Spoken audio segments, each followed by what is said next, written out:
There's a price to be paid when it comes to achieving any level of success. And that price, sometimes many people are not willing to go through and pay that price. I had to look back over my life and I had to realize at some point I had to stop making excuses for myself, and I had to be willing to accept the decision that I was going to make. Was I going to be willing to pay the price of success, or was I going to just kind of go through life hoping and wishing for the success that I saw, that I knew I had the ability to achieve within me?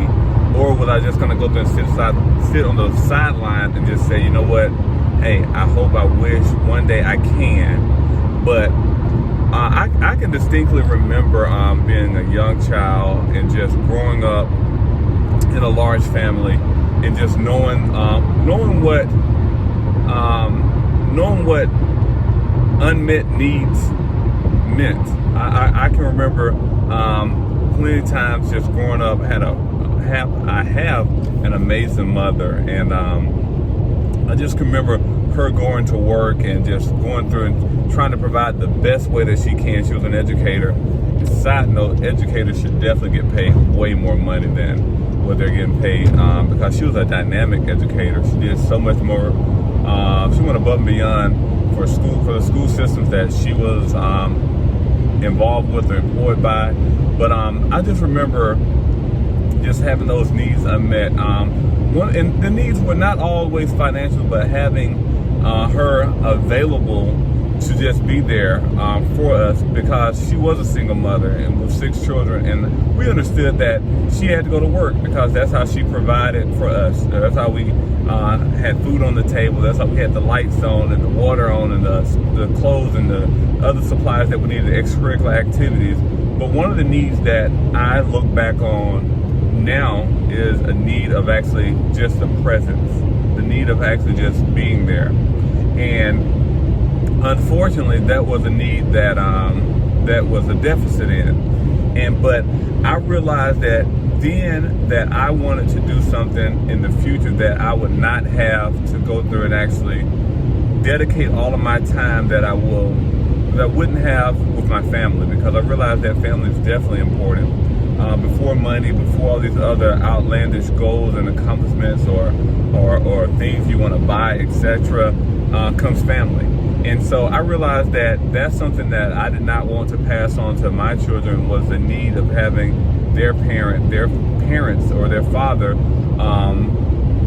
away from them during those crucial times, those crucial moments of development, because I know that the presence of a person, especially a person that you look up to, it is the change. It is the change that can steer a person into confidence. It can steer a person into academic excellence. It can steer a person away from outside influence. And so those are the things that I realized, that though I did not have a lot of outside influence because I really didn't care what other people thought, I think I had a shyness, I had a confidence or lack of confidence thereof that could have been developed to become more of a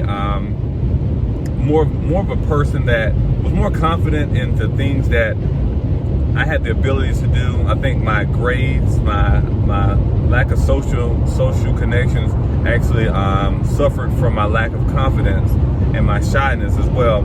And I had a speech impediment. So those things, they were not a good combination for a confident, fully developed young boy into malehood. And thereafter, of course, in the absentee of a father as well. That's definitely something as well. But I then realized that need, that presence of the one that wanted to be there, which was my mother. I believe that could have definitely impacted my life even the more. But with that being said, I utilize it now as I reflect back. I think about the times that she was there. I think about the times that I had to overcome things on my own. I had to go through and face my own adversities, because I could not go through and say, well, hey, let me go through and actually go to mom, let me go to dad, let me go to somebody who can help me fix that. And I think that's one of the things that actually I look back, I don't use it as an excuse. I use it as a pillar to continue my platform of what I'm doing, because it's been accelerating my growth, because I realize that sometimes you can't look to the right or to the left. You have to look within to go through and actually resolve some problems. You have to look within to go through and identify those things that may be a hindrance or could be a hindrance for your growth, and you have to find a way to solve them. And that's one thing that I realize on a day-to-day basis, especially in business.